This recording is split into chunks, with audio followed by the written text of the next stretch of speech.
Hello again, and welcome to Broadcasting Scotland. It's Wednesday, the 12th of October. I'm Andrew Wilson, and this is Scotland at 7. This evening, I have the latest daily update from Ukraine on day 231 of the illegal Russian war of aggression and imperial ambition.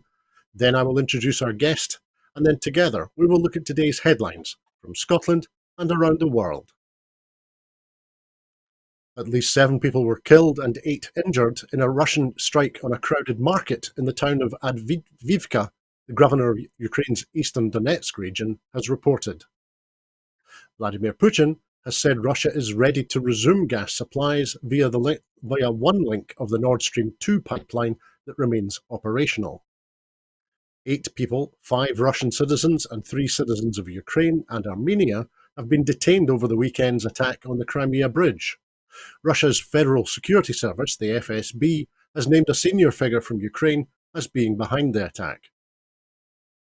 The head of the International Atomic Energy Agency has described developments at the Zaporizhia nuclear power plant, which has lost off-site power again for a period of time, as deeply worrying.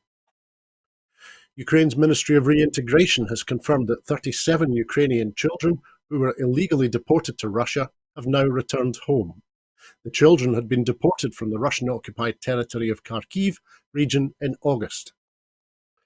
The European Commission wants at least €18 billion in emergency aid to help the Ukrainian government fend off a looming economic crisis in the country. The Netherlands has said they will deliver €15 million worth of air defence missiles to Ukraine in reaction to Russian air raids on Ukraine over the weekend. Pope Francis on Wednesday condemned Russia's relentless bombings of Ukrainian cities and appealed to those who have the fate of the war in their hands to stop. Russia's President Vladimir Putin is a rational actor who has miscalculated significantly, the US President Joe Biden said in a clip of a CNN interview broadcast late on Tuesday. A crowdfunding appeal that was launched after Russian attacks on cities across the country on Monday has raised almost $10 million in 24 hours for the purchase of kamikaze drones for the Ukrainian armed forces. The leaders of the G7 condemned Russia's most recent missile attacks on cities across Ukraine in the strongest possible terms and vowed to stand firmly with Kyiv for as long as it takes. The Ukrainian President, Volodymyr Zelensky, asked G7 leaders to supply more air defence systems and for an international monitoring mission on the Belarusian border. Roughly 30% of Ukraine's energy infrastructure has been hit by Russia since Monday, officials said, leaving millions in Ukraine facing blackouts. And the Russian strikes have damaged hundreds of cultural sites, President Zelensky said as he urged the UN Cultural Agency to expel Russia, which currently holds the rotating presidency of the UNESCO World Heritage Committee. Now, we are lucky enough to be joined this evening by Maureen Watt, who's a retired politician and a former Minister for Mental Health in the Scottish Government. Maureen was the member of the Scottish Parliament representing the constituency of Aberdeen South and North Kincardine from 2011 to 2021 when she retired, having previously served as a regional MSP for the North East of Scotland from 2006 until 2011. Maureen has also been a teacher and a counsellor, amongst many other roles. Maureen, good evening. Thank you for joining us in Scotland at 7. How are you? Yes, I'm good, thank you. Yeah, just recovering from a very successful SNP conference and being re-elected to the NEC, so looking forward to keeping things going. Congratulations on your election, and yes, I can imagine it takes a couple of days to recover from a weekend like that. Now, our first item this evening is brief summaries of 2 days of very detailed legal arguments and 8,000 pages of material which have been being considered by the Supreme Court. A summary of the arguments on day 1 put forward by Dorothy Bain KC, the Lord Advocate, and of course it is she who has referred the question to the Supreme Court on behalf of the Scottish Government. There are 7 points coming from yesterday. Firstly, Section B3 of Schedule 5 of the Scotland Act 1988 does not prevent the Scottish Parliament legislating to hold referendums, Ms Bain argued. Clause 1 of the proposed referendum bill states, "The purpose of this Act is to make provision for ascertaining the views of the people of Scotland on whether Scotland should be an independent country. So it is very clearly a consultative referendum only. Thirdly, when something relates to reserved matters, is defined in statute by Section 29(3) of the Scotland Act. So it's not just a vague term for the UK government to interpret as they wish. From prior cases, there has to be some sort of legal impact for it to be a reserved matter. The holding of a referendum in Scotland in no way takes the UK out of the UK Union out of the hands of the UK Parliament. After the referendum, members of the UK Parliament will still be free to vote as they see fit on any steps that follow. In summary, Dorothy Bain KC has 4 key arguments. The legal effects of the bill are limited to holding a referendum to ascertain the views of the people of Scotland. It has no direct legal consequences. The referendum is consultative, not self-executing, and holding referendums is not a reserved matter. Section 63 of the Scotland Act specifically allows a process for changes in reserved matters to be discussed between the Scottish and UK governments. So the Scottish Government must have the power to consult with the people of Scotland on reserved matters. Finally, at all recent UK general elections, a majority of pro-independence MPs have been elected. The latest SNP manifesto from 2021 had a clear commitment to, if elected, to call a referendum on independence. If the right of the Scottish people to self-determination is to be respected, it is only right for the Scottish Parliament to introduce a consultative referendum to test their views. And we've got a summary too of the arguments which have been put forward on the second day by Sir James Eadie KC, who's counsel for the Advocate General for Scotland representing the UK government.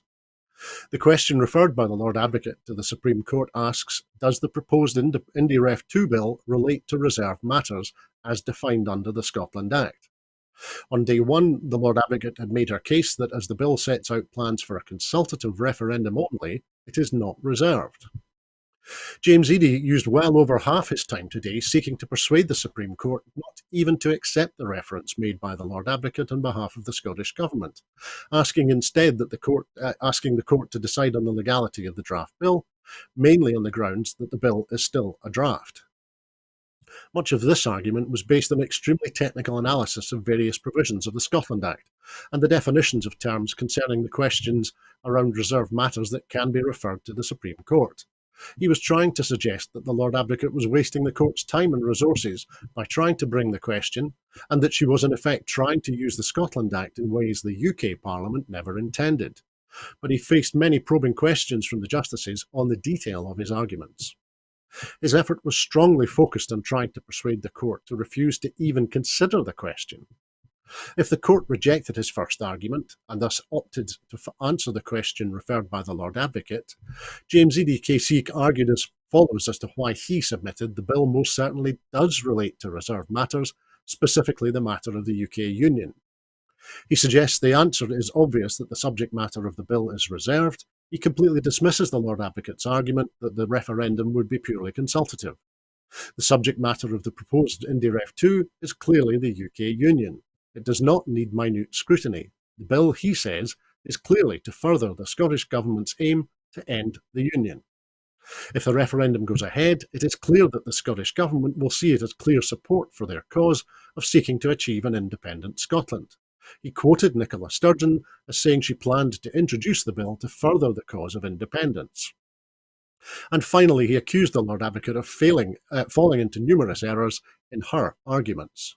And I should say we're very grateful to Gareth Morgan from East Lothian for publishing these helpful summaries of the hearings over the past 2 days.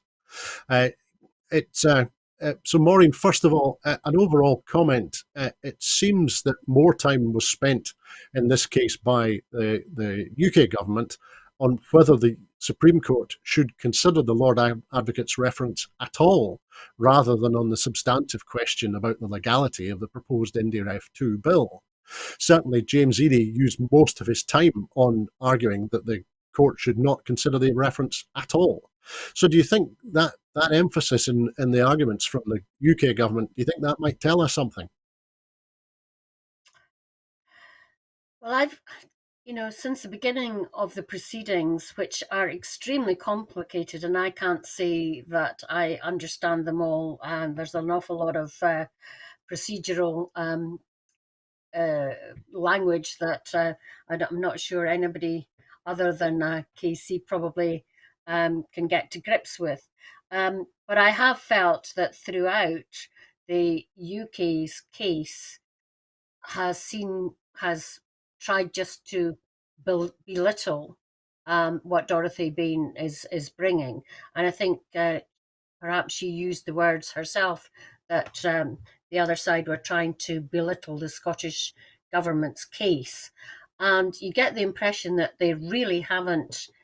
That to be honest, that they're taking it seriously. They just think it's so outrageous that the Supreme Court shouldn't look at it at all. And I just wonder what sort of response the judges will have to that kind of positioning from the UK government. And it might just make them think, if they're just just not taking it seriously, then we have a duty to, and we're going to look into the arguments and maybe kind of say, well, the UK government hasn't answered the really important issues that are being raised here. So we'll see.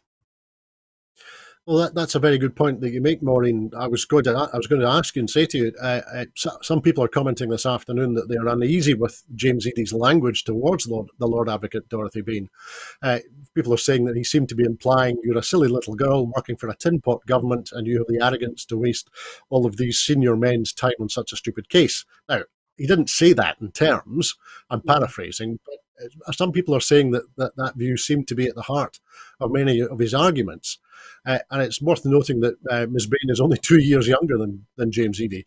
However, expanding that point a little bit more, other people are saying that it's disappointing that in many of the articles in the press surrounding the case, the Lord Advocate is simply referred to as Dorothy Bain, whilst counsel for the UK government is referred to relentlessly as Sir James Eadie KC. Of course, Dorothy Bain's King's Counsel, and she took silk before Sir James. So do you think that tells us a little bit about the bias that we're seeing in terms of the reporting, or bias that's still endemic in the press? Well, both probably.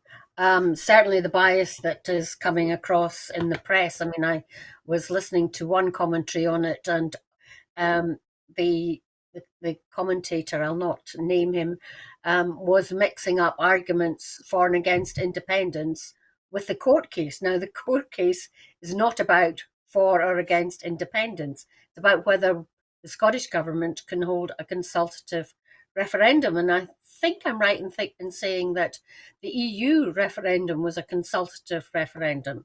So I think, as I said previously, I just wonder whether the judges will be open enough to see that the UK government's case is belittling a constituent part of the UK, as supposed to be equal nation of the UK, and take that into account and maybe just make them sit up and realise that they cannot treat a constituent part of just dismiss the case and away with us back to our little hole and don't come out again sort of thing. So it will be very interesting to see.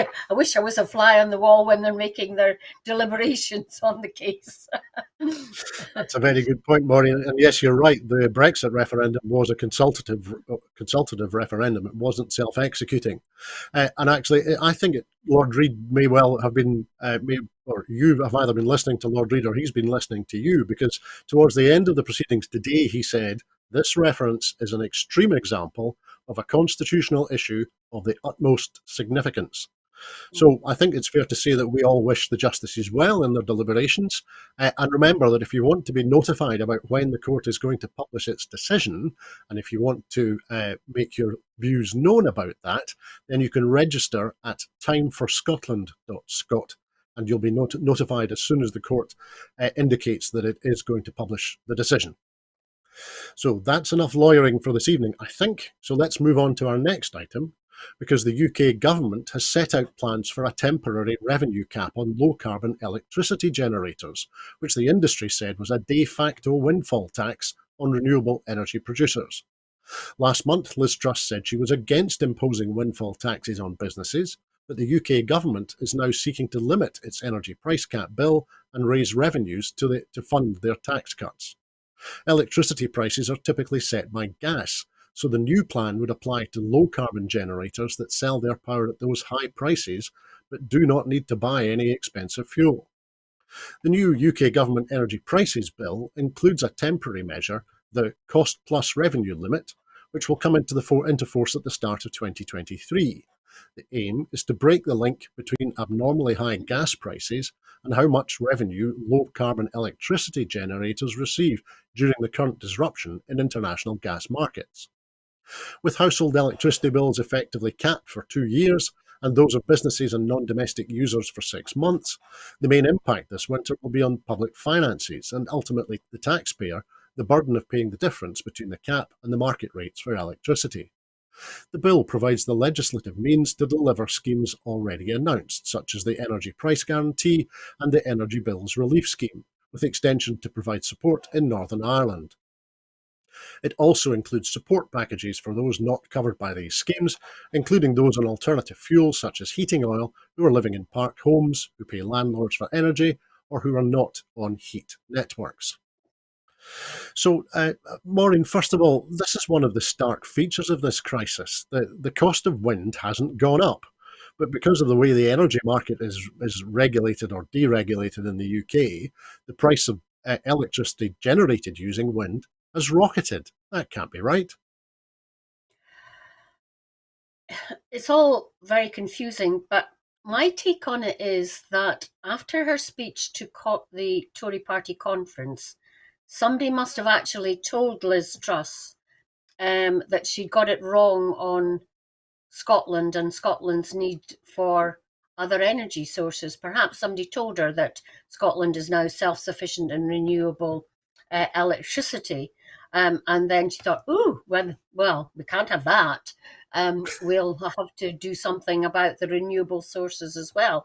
I mean, it's almost as if she's out to destroy the Scottish renewable industry. I hope to heck that's not the case, but I mean, I can't see anything else in it because it's just, I mean, what's the point of us, going for renewables if it's not in the end going to mean lower prices for people? That might not be tomorrow, but in the long term, it surely must be. And if we're going to put further brakes on, offshore wind development, and the developers are great, they're making more efficient turbines all this time. We've still got a long way to go to make tidal economic, and that must be surely one way to go. If we're going to put brakes on the companies that they're doing that development, who are also perhaps the suppliers, then that is surely a backward step. And if she thinks she can, because of this, say Scotland needs a nuclear power station or two, she's going to come up with so much opposition to that. I think we know she's down the wrong path, but there's another example of her being completely down the wrong path, in my view. That's a fair point, Maureen. Thank you. Now, the RWE UK country chair, a gentleman called Tom Glover, said that Britain, this cap that's being introduced is a de facto windfall tax on low carbon generators. Meanwhile, the Business and Energy Minister, Jacob Rees-Mogg, said the move was about correcting the discrepancy between the amount some generators can make due to the design of the electricity market. He said, "It's not a windfall tax." He said, "It's clearly not a tax. It's nothing to do with the profits these companies are making." That's what he said this morning, talking to the BBC. So, Maureen, who should we believe? Someone who chairs a generating company, or someone who used to run a hedge fund when he was also the Member of Parliament representing the 19th century? Well, I certainly wouldn't take Jacob Rees-Mogg's words for anything. I mean, on a different matter this morning, economists later on, after Jacob Rees-Mogg touring the morning radio stations when he was talking about whether he was blaming the Bank of England, wasn't he, about the economic crisis and not taking anything government responsibility for it. An economist later on in front of a committee of the House of Commons said that he was entirely wrong. All four of them agreed that Jacob Rees-Mogg was wrong on that.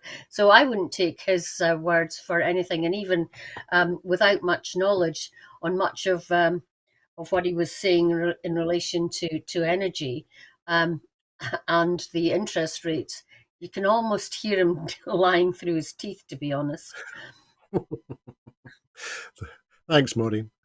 Let's move on then, because Liz Truss has said the Conservatives will push ahead with tax cuts without cutting public spending, instead allowing borrowing to rise over the next few years. Senior economists have warned that such a strategy, if set out by Kwasi Kwarteng in the Chancellor's fiscal plan at the end of this month, would likely spook investors, creating more market turmoil. It is also likely to alarm a number of Miss Truss' own MPs. Speaking in the Commons, Mel Stride, the Tory MP who chairs the Treasury Select Committee, asked for reassurances that Kwarteng would reverse some of the tax rises unveiled in last month's mini-budget if needed. There has been an increasing expectation that Mr Kwarteng will announce tough spending cuts, since currency and government debt markets reacted with dismay to the scale of the unfunded tax cuts in his budget. But speaking at Prime Minister's questions, just before Mr Philp answered a Labour urgent question on the economy, Truss surprised many MPs by ruling this out. Responding to the PM's U-turn, the SNP Westminster Deputy Leader, Kirsten Oswald MP, said, "If the Tories are already rolling back on this categorical commitment, then it simply proves that you can't trust a word Liz Truss says, and the only way to keep Scotland safe from Tory cuts is to become an independent country. Having wrecked the economy and trashed household budgets, it's clear the Tories are now intending to impose billions of pounds of cuts, which threaten our NHS, schools, social security, and public services across Scotland. People in Scotland will never forgive the Tories," she continued, "if they plough ahead with these devastating cuts." So Maureen, Truss told reporters in her first days in the job that she was prepared to do unpopular things. If she thinks government is an unpopularity contest, I think she's really going for it here. And so Chris Philp, the Treasury Minister, later told the Commons, "Spending restraint is not the same as real terms cuts." He added, "We do not plan real terms cuts, but we do plan iron discipline when it comes to spending restraint." Those sound an awful lot like weasel words to me. What about you, Maureen? Yeah, it seems like dancing on the head of a pin, doesn't it? Um, what she said that she's not going to have spending cuts. I mean, people just don't believe that she can do everything, and you just can't if you're running an economy. Something has got to give. Otherwise, the markets will still be spooked for a longer term and will not get any stability in the economy. So whether she's not taking this seriously or thinks I've got myself in such a mess anyway, I'll just keep digging, I really don't know. But I wonder whether the budget, which has already been taken forward a fortnight, really needs to be taken forward again to try and get stability and to try and find out exactly what this government's economic policy is, because at the moment it's completely all over the place. Thanks, Maureen. And the Prime Minister has insisted that she's sticking to existing government spending plans until 2024. But that already implies a serious squeeze on public services, which are already going to have to find an extra £18 billion of savings just to deal with inflation. But so that's a real terms cut due to inflation, surely. And that's inflation caused by not controlling energy prices in the UK. Yes, it must be a real terms cut when public bodies are subject to these crazy energy price rises as well, plus the increasing call, rightly of course, of public sector unions wanting higher wage rises in order to somewhat counter the inflationary rises in energy prices. So public services, all public services, are under huge constraints because of that. And if she's not going to increase any money to those, then obviously it's cuts, and they have got to find savings, which will be huge. And all these bodies have had to find savings in years past because of austerity, and you just wonder at what point a breaking point is reached, really. Completely, Maureen. Thank you. We'll continue to look at the current economic crisis, this time from a slightly different perspective, because the cost of government borrowing has continued to soar after the Bank of England said it would end its emergency bond buying programme on Friday as planned, countering claims that it was considering an extension. The interest rates or yields on UK government bonds pushed past levels last seen just before the bank was forced to intervene with a £65 billion bond buying package on the 28th of September. That intervention came after the unfunded tax cuts announced as part of the Chancellor Kwasi Kwarteng's budget sent the pound and UK bond prices plunging, stoking a liquidity crisis amongst pension funds. The bank's emergency package, in which the Bank of England committed to buy long-term UK bonds known as gilts, was meant to avoid a potential collapse of pension funds involved in complex investment schemes and to restore stability. But the bank today doubled down on Governor Andrew Bailey's insistence that the bond buying programme will end on Friday, despite concerns that market turmoil would continue beyond its deadline and that the Bank of England has created a cliff edge. The yield on 20-year bonds, which had been expected to drop as the bank bought gilts, rose above 5% for the first time since the 28th of September, earlier today, hitting 5.19%. The rises suggest the bank's intervention, which has been stepped up twice this week, has failed to slow the fall in the value of government debt that originally triggered a fire sale of pension assets last month. Kirsty Blackman MP, the SNP's Work and Pension spokesperson, has demanded the UK Chancellor bring forward his economic plan to this week in order to protect pensions. Commenting, she said, "All of this economic chaos is a direct result of Tory reconomics, and the only way for Scotland to escape it and protect pensions is through independence. Scotland was told by the Tories and Labour in 2014 that its pensions would only be protected if it voted no to independence. Another no campaign broken promise."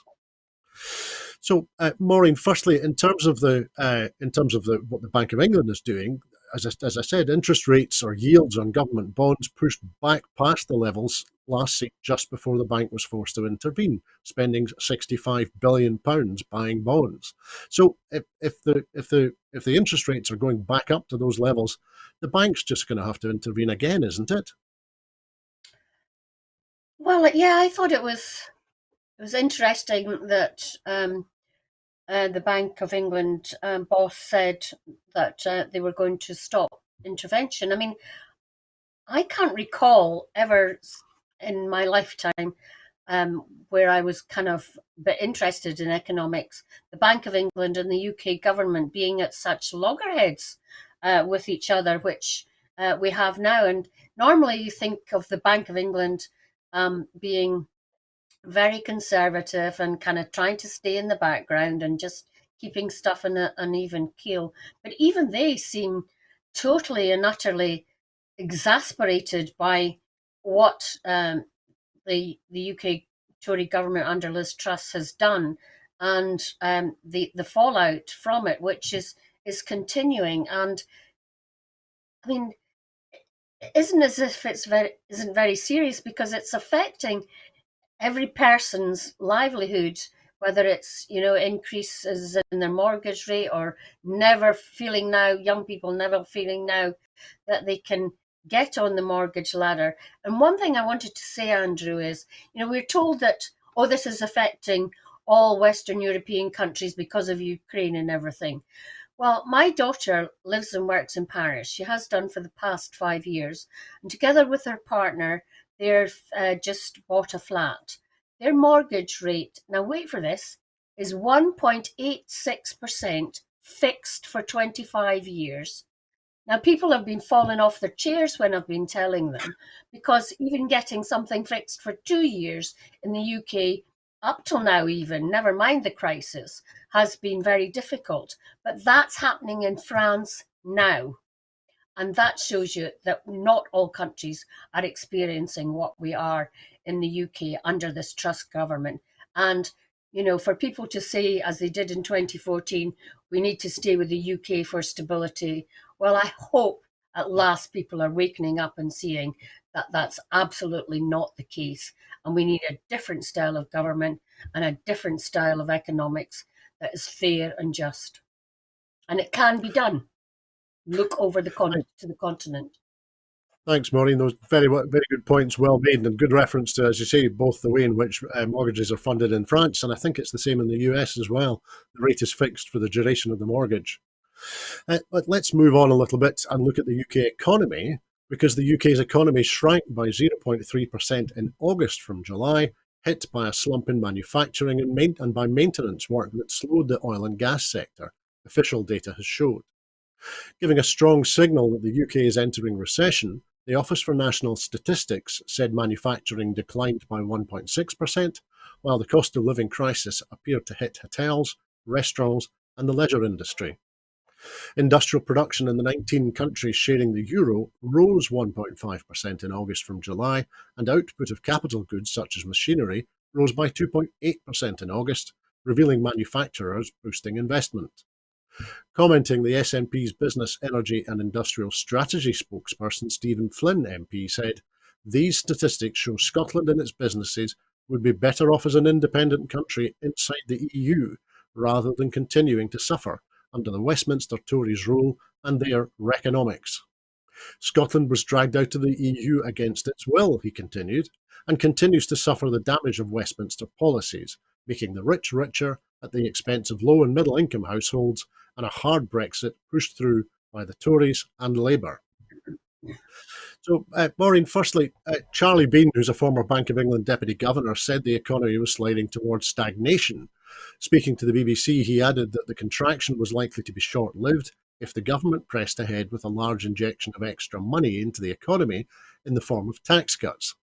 But that's the problem. Tax cuts benefit the wealthy disproportionately, and their money tends not to go into the economy. It's spent on buying assets, or it goes offshore.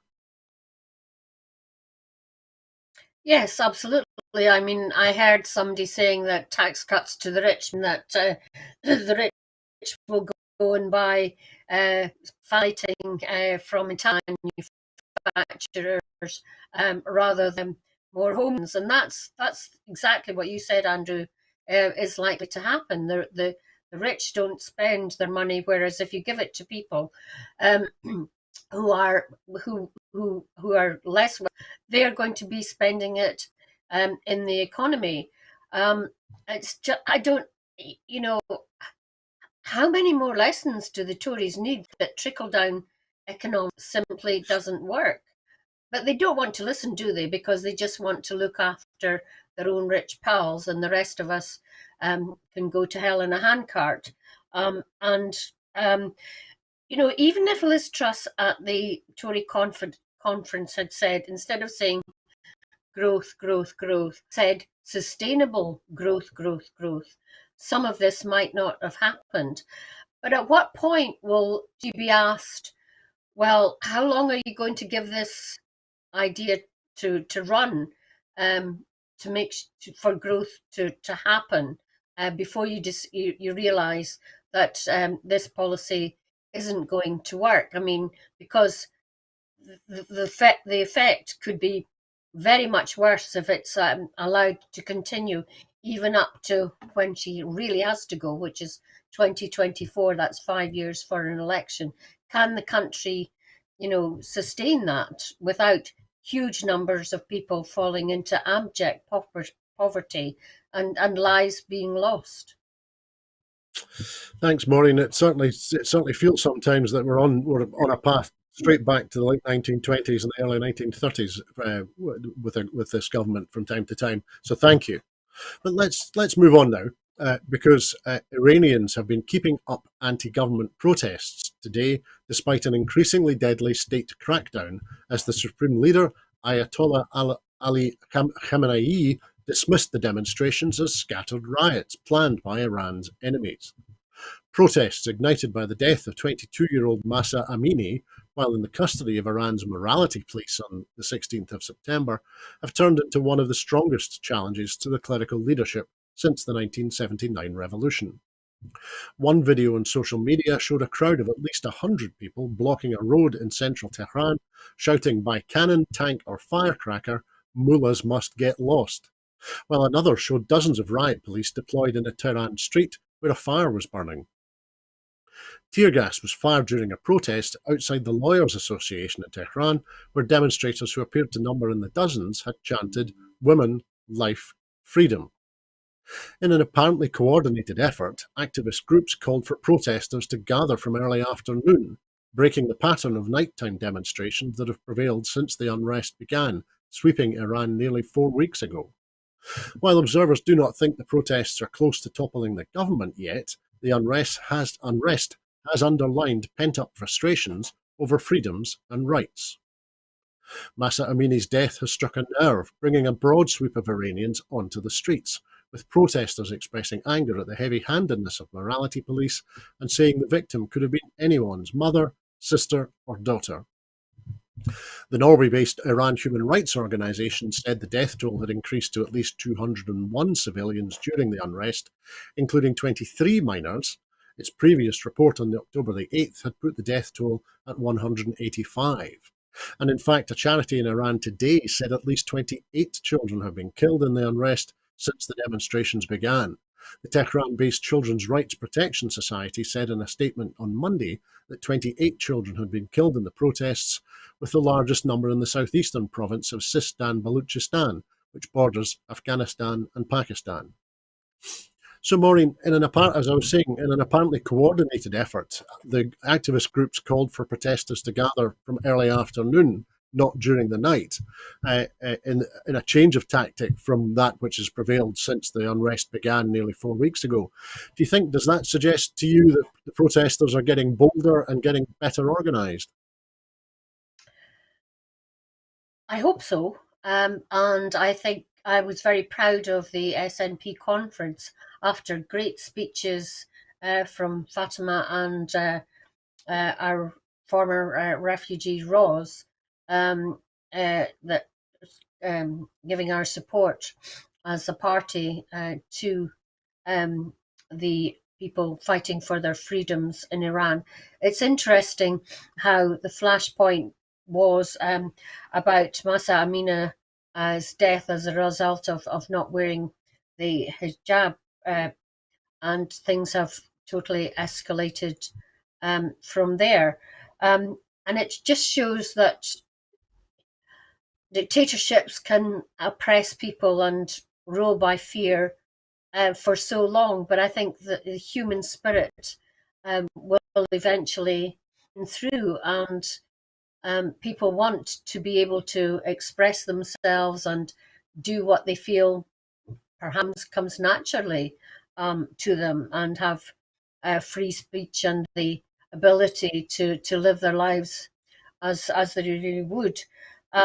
I think, as with many protests and situations where regimes are overthrown, it often comes down, does it not, Andrew, to the police and the security forces and how long they are willing to do what they are supposed to do on behalf of the dictatorial governments. And I did see somewhere today that some police were letting protesters quietly go. So perhaps the turning point will come when that happens more.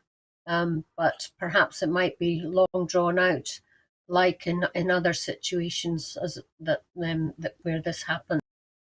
And obviously the mullah are going to give up lightly. Absolutely, Maureen, you're absolutely right. And yes, I was going to make reference, as you say, Councillor Rosa Saleh, herself a Kurdish woman, was speaking passionately about this issue from the platform at the SNP's conference last weekend. But let's move on now, because more than half of Democrat voters say that abortion has become a crucial motivation for them to vote in next month's US midterm elections, according to a recent poll. A survey by the Kaiser Family Foundation conducted in September reveals that June's Supreme Court decision to overturn Roe against Wade has put a fire under Democratic voters, with more than half claiming they are more motivated to vote than in previous elections, and 50% of those citing as their primary reason the ruling on abortion.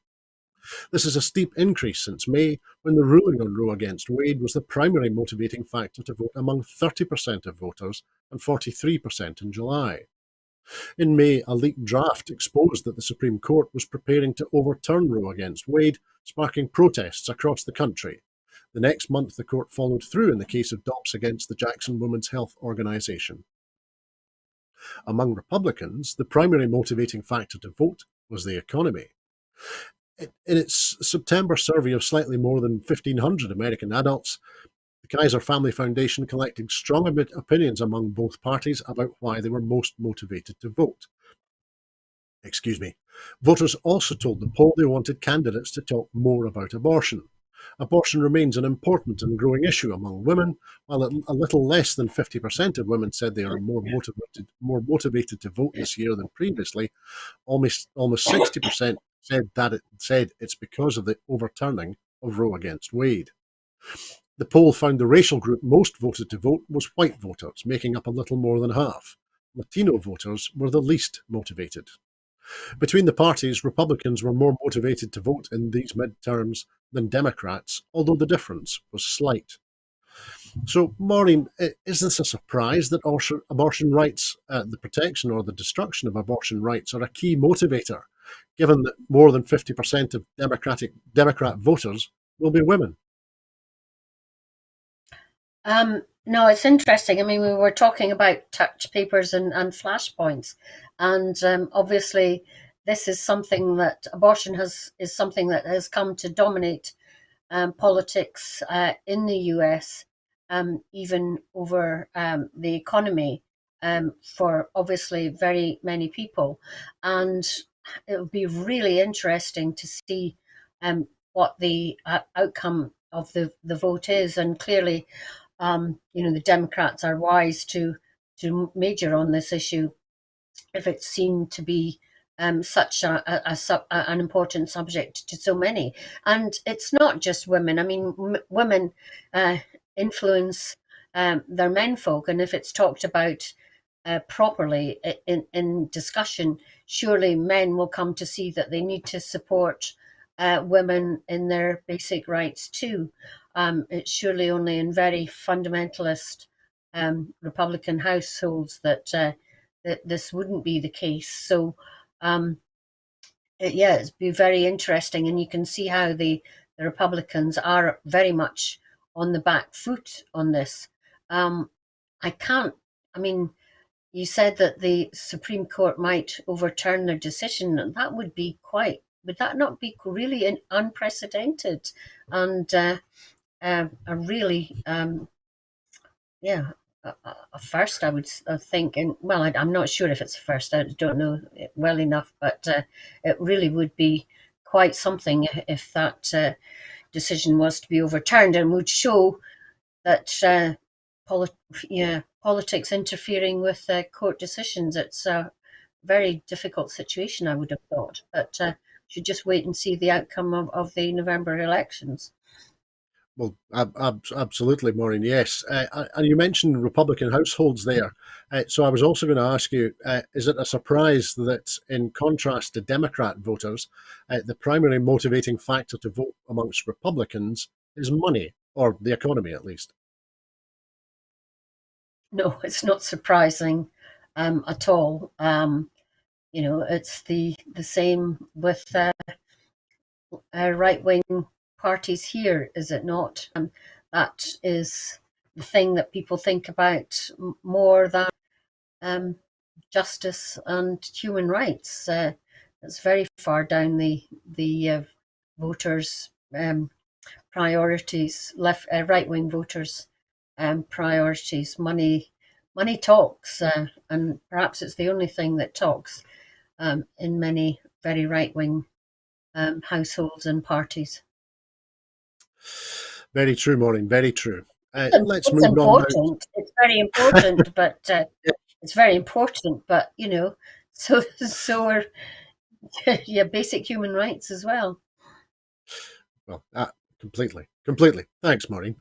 Well, let's look at a little bit of media in the UK now, because GB News is facing a second investigation by the media regulator Ofcom over its coverage of the coronavirus vaccine. The latest investigation relates to an interview with the author Naomi Wolf, in which she claimed women were being harmed by COVID-19 vaccines as part of an effort to, quote, destroy British civil society, unquote. Ofcom said it would investigate whether the programme broke rules designed to protect viewers from harmful material, after receiving more than 400 complaints from members of the public. In the interview, which was originally broadcast on the 4th of October, Wolf also compared doctor support for the vaccine rollout to the behaviour of the medical profession in Nazi Germany, and described herself as the last remaining independent journalist willing to question this. She was being interviewed on the Mark Steyn show, which has repeatedly cast doubts over the safety of vaccines.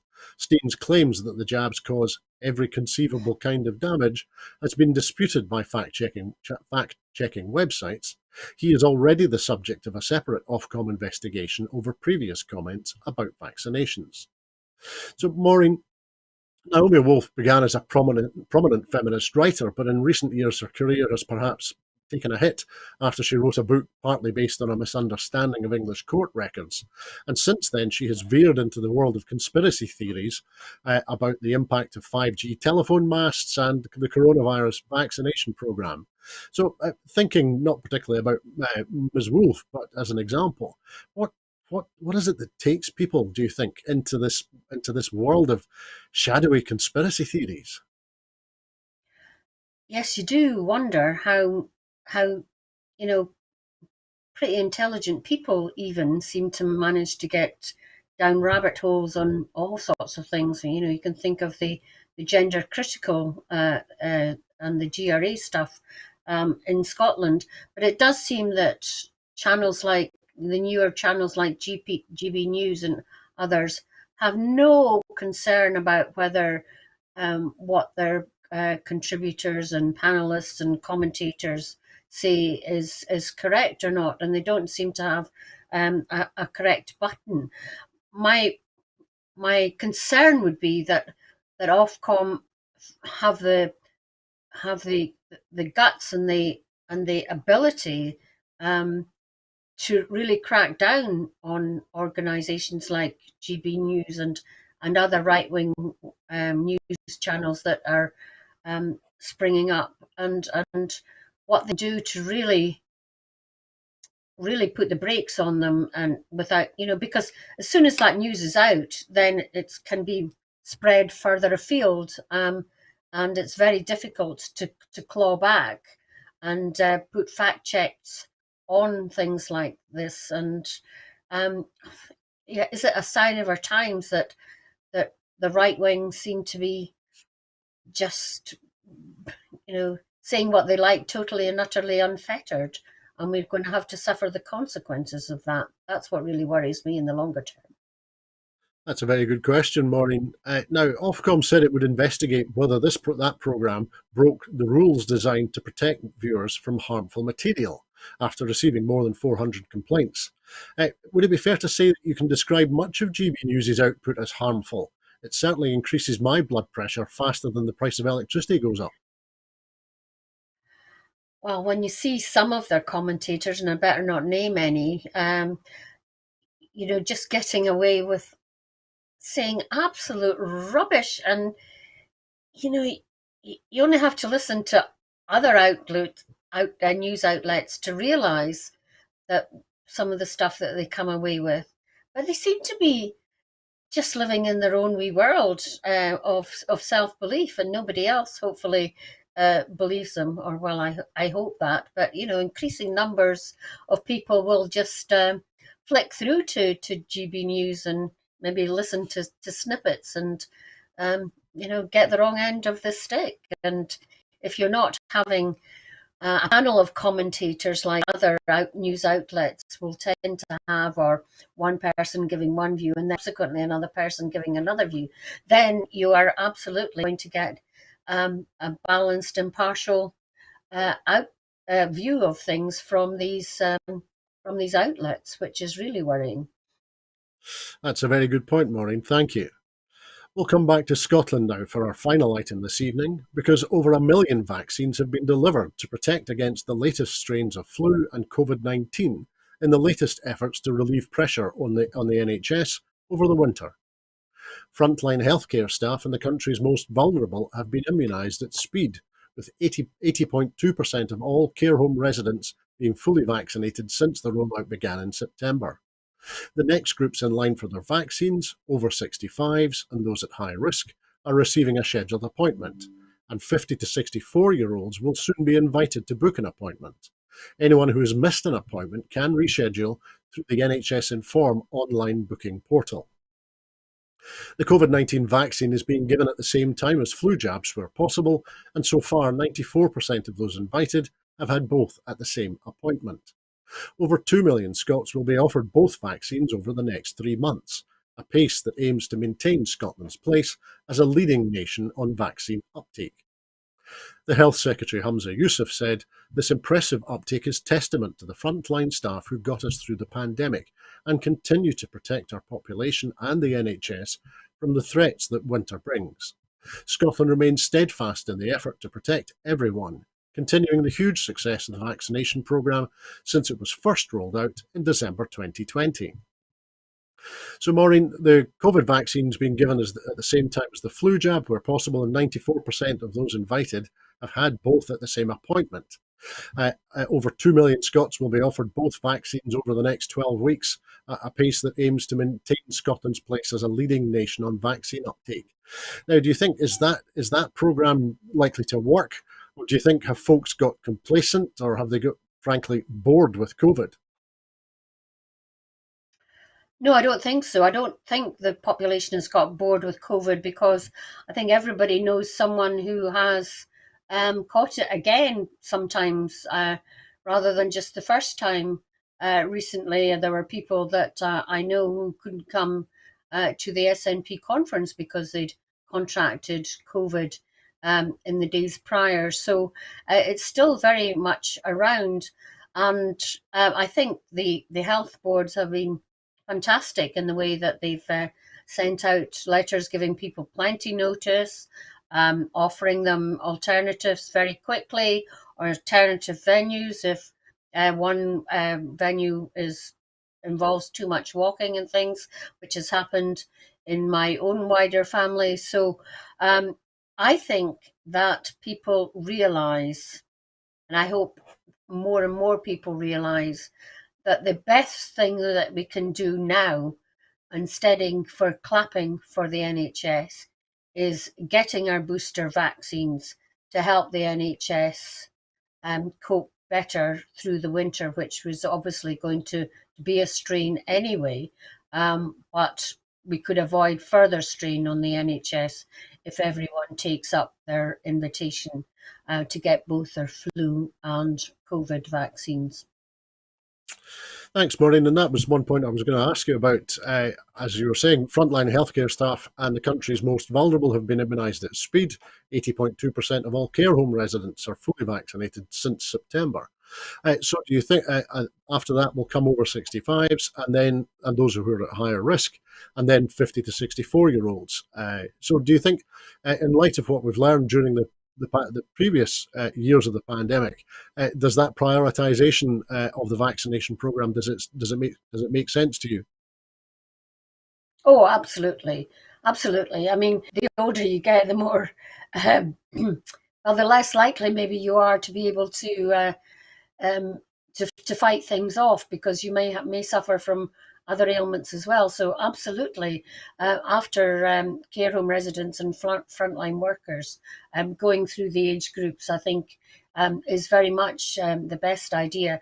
And I hope that as it goes further down the age groups, uptake doesn't tend to dwindle, because that's what I think keeps the virus circulating in communities. I mean, I think we're going to have to live with it being here, but all the steps that we can take and should take must be taken to make sure that there is an added pressure and pressure that is avoidable over the winter months, and that the NHS wants to catch up on. And I mean, my own experience in NHS granting, they definitely are making all the efforts they can to catch up with backlogs of operations and such. And I think we owe it to the NHS to take our vaccines when we are asked to come along. A good point, very well made, Maureen. Thank you. I'm afraid to say that's all that we have time for this evening. In making these programmes, Broadcasting Scotland relies on the support of viewers and others who value our distinctive approach to news, current affairs and culture. Please help us to continue to make these programmes, to develop the station and to make new programmes for you. To everyone who has donated and to everyone who has signed up to make a regular monthly payment, thank you very much. Our programmes will always be free to view. However, if you can afford £5 a month, please consider becoming a Broadcasting Scotland supporter. We have set ourselves a target of adding 10,000 new subscribers to enable us to employ staff to make more programmes. There are other ways in which you can contribute to our work. If you would like to volunteer to work with Broadcasting Scotland, either behind the scenes or in front of the cameras, or in any other way that helps our work and promotes the station, then please visit our website at www.broadcastingscotland.scot and send us a message there. You can find us on Twitter at BroadcastScot. Please like and retweet us there. And you can also find us on Facebook by searching for Broadcasting Scotland. When you're watching us on YouTube, it would be great if you would like and subscribe to Broadcasting Scotland on that platform. Meantime, we will be here again tomorrow with the next edition of Scotland at 7, so please come back and enjoy our programme again. I'd like to thank everyone who's been watching us this evening, and I'd like to give very special thanks to our very special guest, Maureen Watt. Thanks, Maureen. You're welcome. Thank you for having me. It's a pleasure, Maureen. Always a pleasure. On this day in 1866 saw the birth in Lossiemouth of Ramsay MacDonald, who would rise to become Britain's first Labour Prime Minister in 1924. MacDonald said, "The man who saves time by galloping loses it by missing his way. The shepherd who hurries his flock to get them home spends the night on the mountain looking for the lost. Economy does not consist in haste, but in certainty." Words relevant today, I'd say. That's the way it is at very nearly Scotland at 8. Please have a very peaceful evening. Bye-bye.